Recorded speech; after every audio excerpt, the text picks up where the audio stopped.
এটা একটা বিচারিক প্রক্রিয়া, এটা নিষিদ্ধ করার সিদ্ধান্ত হয়তো আদালতে একটা স্টেটে জুডিশিয়ারি থাকে, সে ডিসাইড করে। তো আমরা সেটার জন্য অপেক্ষা করি যে আওয়ামী লীগ করতো, আওয়ামী লীগের পদে ছিলেন, তারা নির্বাচন করতে পারবেন কিনা। ওই যে একই, তিনি যদি অপরাধী হন, তার বিরুদ্ধে মামলা থাকে, তিনি বিচারের মুখোমুখি হবেন, কিন্তু বিচারের মুখোমুখি হলেই যে নির্বাচন করা যাবে না তা না। ওই যে ক্রাইটেরিয়া আছে, তাকে কিভাবে শাস্তি পেতে হবে, কি বলে না হলে হবে। আবারও বলছি, ওটা ফুলফিল করলেই যে কেউ নির্বাচন করবে। স্বরাষ্ট্রমন্ত্রী একটা মন্তব্য করেছে যে আওয়ামী লীগ একটা রাজনৈতিক দল, এটা একটা মাফিয়া দল। এই কথাটা আমি বহু বছর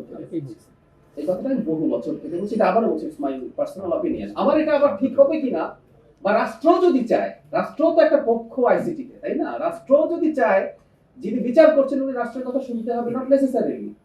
উচ্চ আদালতে অসংখ্য মামলা হয় রাষ্ট্রের বিরুদ্ধে, রাষ্ট্র হেরে যায়।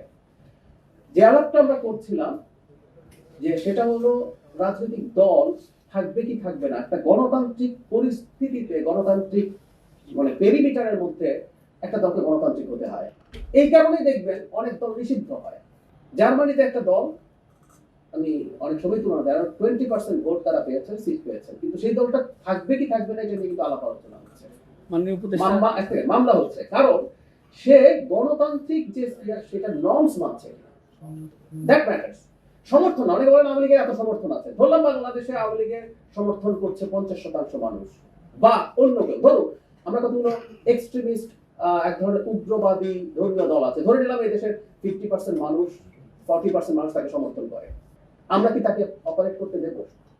উত্তর হচ্ছে না, কারণ আমার গণতান্ত্রিক ব্যবস্থার একটা লিস্ট আছে, এই চেক লিস্ট ফলো করতে হবে। এই চেক লিস্টে আসলে এখন দেখা হবে আওয়ামী লীগ সম্পর্কে অবস্থান হচ্ছে এটা, যে তার চেক লিস্টটা দেখা হবে যে জুলাইয়ে যে ক্রাইম এগেইনস্ট হিউম্যানিটি হয়েছে, মানবতা বিরোধী অপরাধ হয়েছে, তাতে সে দল হিসেবে জড়িত ছিল কিনা।